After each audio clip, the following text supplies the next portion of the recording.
नमस्कार दोस्तों, मैं राजेश दुधानी एडवोकेट आज आपके साथ डिस्कस करने जा रहा हूँ पुलिस की गिरफ्तारी के दौरान आम आदमी के अधिकार। दोस्तों, भारत में पुलिस की जो कार्रवाई है वो काफी लोगों को डरावनी लगती है और काफी लोग उससे डरे और सहमे से रखते हैं। सबसे पहले तो मैं आपको बताना चाहता हूँ कि ये पुलिस एक्ट लागू कब से हुआ। दोस्तों, 1861 में ये सबसे पहले पुलिस एक्ट बना। ये ब्रिटिश सरकार ने अपने सरकार का दबदबा बनाने के लिए, ताकि कोई भी व्यक्ति सरकार के खिलाफ में कोई भी विद्रोह ना कर सके, क्योंकि 1857 के आंदोलन के बाद में ब्रिटिश सरकार सजग हो गई थी और उसने इस बात को मद्देनजर रखते हुए कि कोई भी व्यक्ति सरकार के और साम्राज्य के खिलाफ में आवाज ना उठाए, इसलिए 1861 में ये पुलिस का गठन करके पुलिस अधिनियम बनाया था 1861। और उसके बाद में 1902 में कुछ उसमें अमेंडमेंट भी किए गए। दोस्तों, पुलिस की जो गिरफ्तारी की बात है उसमें किसी भी व्यक्ति को घबराने की जरूरत नहीं है। पुलिस कभी भी किसी भी व्यक्ति को बिना किसी कारण नहीं गिरफ्तार कर सकती, और अगर गिरफ्तार करती भी है तो उसे उस बात का कारण बताना बड़ा जरूरी होता है। इसके लिए दोस्तों, सपोज अगर आपके पास में पुलिस आती है तो आपको बिना वारंट गिरफ्तार नहीं कर सकती जब तक कि आपने कोई बहुत ही हीनियस अपराध, गंभीर अपराध ना किया हो। यानी गंभीर अपराध की श्रेणी में जैसे 376 हो गया, 302 हो गया, इस तरह के अपराध अगर करते हैं तो दोस्तों आपको पुलिस बेवजह पकड़ के बिना कारण बताए, बिना वारंट के ले जा सकती है। अदरवाइज आपको पुलिस जब पकड़ने आएगी तो वारंट जरूर होगा। दोस्तों, अगर आपको पुलिस गिरफ्तार करती है तो गिरफ्तारी के समय में उसको अरेस्ट मेमो बनाना बहुत जरूरी है, और अरेस्ट मेमो में आपकी गिरफ्तारी का समय, स्थान, दिन, टाइम सारी चीज लिखी हुई होती है। उसके अलावा जो विटनेस होता है उसके जरूर साइन करवाए जाते हैं। जिस पुलिस अधिकारी ने गिरफ्तार किया है उसके साइन, उसकी डेजिग्नेशन, उसका नाम, और जिसको गिरफ्तार किया जा रहा है उसके साइन, ये प्रमुख बातें हैं।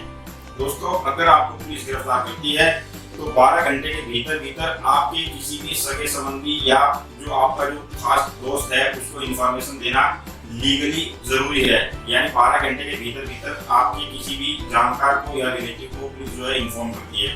दोस्तों, इस दौरान में अगर आप चाहते हैं तो पुलिस को आपको आपके जानकार वकील से मुलाकात करवाना भी उसका फर्ज बनता है। आप उस कस्टडी के दौरान में आप अपने वकील से मिल सकते हैं, और पुलिस के जो क्वेश्चंस है उनका जवाब देने से पहले आप ये कह सकते हैं कि मैं अपने वकील से मिलना चाहता हूं, उसके बाद ही आपके क्वेश्चंस का आंसर दूंगा, तो पुलिस आपको आपके वकील से मिलवाएगी। दोस्तों, इसमें एक चीज और अहम है कि अगर इन्वेस्टिगेशन के दौरान में आप मौन रहते हैं तो पुलिस आपको बाध्य नहीं कर सकती कि आप अपने ही खिलाफ गवाही दें। ये हमारे सिस्टम का एक बहुत बड़ा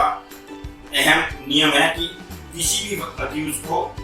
उसी के खिलाफ जो है वो सबूत के रूप में कुछ भी नहीं बोल सकता, यानी उसको बाध्य नहीं किया जा सकता कि आप अपने ही खिलाफ कुछ बात बताएं। दोस्तों, पुलिस अगर आपको गिरफ्तार करके ले जाती है तो आपको 24 घंटे के भीतर आपको कंसर्न एमएम की कोर्ट में पेश करना पुलिस के लिए जरूरी होता है। यानी पुलिस 24 घंटे के भीतर आपको किसी भी कंसर्न कोर्ट में आपको पेश करेगी, और अगर आपको पूछताछ के लिए जरूरत है तो कोर्ट से इजाजत लेके ही फिर पुलिस रिमांड पे ले सकती है, अदरवाइज आपको थाने नहीं रख सकती। और गिरफ्तार करने के बाद में पुलिस का ये एक कानूनी अधिकार है कि आपका मेडिकल जरूर करवाएं। हर 48 घंटे में मेडिकल करवाना जरूरी होता है। वैसे दोस्तों, जो ही आपको गिरफ्तार किया जाता है कानूनी रूप से, तो आप अपने मेडिकल करवाने के लिए पुलिस को बाध्य कर सकते हैं। और वो मेडिकल करवाना आपके लिए इसलिए भी जरूरी होता है क्योंकि अगर उस मेडिकल के दौरान आपके शरीर में कोई चोट के निशान नहीं है तो फिर अगर पुलिस आपको मार पीटती है और उस दौरान अगर आपके शरीर में कोई चोट के निशान होते हैं तो फिर मजिस्ट्रेट के सामने जब पेश किया जाता है तो उस समय उसका मेडिकल करवाना जरूरी होता है। यानी उस समय अगर मेडिकल करवाते समय कोई चोट के निशान आते हैं तो इस बात से साफ जाहिर हो जाता है कि आपके ऊपर में कस्टडी के दौरान मारपीट की गई है, जो कि पुलिस के खिलाफ जाता है, क्योंकि आपके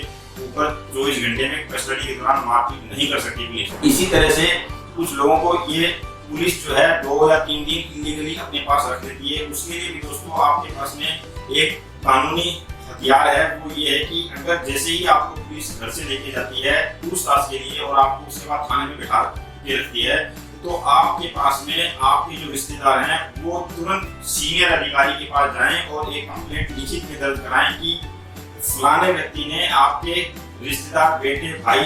किसी को भी जिसको उठाया है उसका नाम बता के उसमें लिखें कि इस टाइम में उस पुलिस वाले ने उसको उठाया है और तब से वो पुलिस की कस्टडी में है। और दूसरी बात यह है कि जब भी कोई पुलिस वाला आपको पकड़ने के लिए आता है तो उसको वर्दी में होना बहुत जरूरी है, और बाकायदा उसकी नेम प्लेट होनी चाहिए जिसके ऊपर उसकी डेजिग्नेशन लिखी रहती है। तो जो ही आपको पुलिस वाला लेके जाता है तो आप अगर सीनियर अधिकारी को इस बात की इत्तला राइटिंग में दे देते हैं तो फिर आपको कोई भी पुलिस वाला हिम्मत नहीं कर सकता कि इल्लीगली तरीके से आपको थाने के अंदर रखे, क्योंकि आपके पास में एक प्रूफ हो गया राइटिंग में कि आपने जो है उस व्यक्ति को ले जाने के तुरंत बाद सीनियर अधिकारी को इस बात की इत्तला दी थी। तो वहां से आपका टाइम की काउंटिंग शुरू हो जाती है।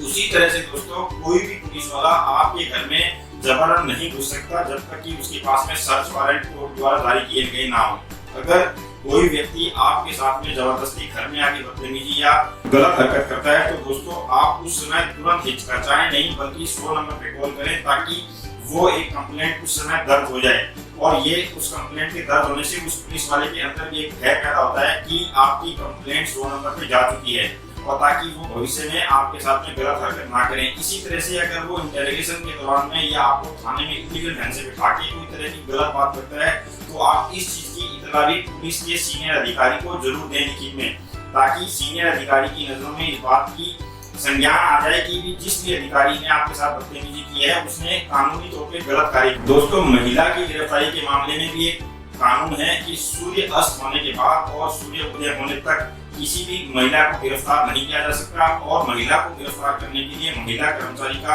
या महिला पुलिस अधिकारी का होना उस वक्त बहुत जरूरी होता है। दोस्तों इसमें एक चीज मैं आपको बताना चाहूंगा कि किसी केस में जहाँ एक्सेप्शन होता है, यानी कि वो महिला काफी ज्यादा गंभीर अपराधों में लिप्त है या वो आतंकवाद की श्रेणी में आती है, तो उस कंडीशन में दोस्तों कोर्ट की इजाजत से आपको पुलिस अधिकारी, वो भी महिला पुलिस अधिकारी, रात में भी गिरफ्तार कर सकती है। अन्यथा किसी भी महिला को रात में यानी सूर्य अस्त होने के बाद और सूर्य उदय होने से पहले गिरफ्तार नहीं कर सकती, और उसके साथ में हमेशा जो है पुलिस की महिला अधिकारी होनी बहुत जरूरी है। दोस्तों ये सारी की सारी जो गाइडलाइन है माननीय सुप्रीम कोर्ट ने DK Basu versus state of West Bengal 1996 में सारी गाइडलाइन जारी की थी, और उसके बाद योगेंद्र सिंह के केस में भी स्टेट ऑफ यूपी में भी ये गाइडलाइंस दी गई है जिसके तहत पुलिस अपनी कार्रवाई करती है। तो दोस्तों इस तरह से ये था आज डिस्कशन गिरफ्तारी और आम नागरिक के अधिकारों के बारे में। अगले वीडियो में फिर किसी नई जानकारी के साथ नए वीडियो के साथ मिलेंगे, तब तक के लिए नमस्कार, धन्यवाद।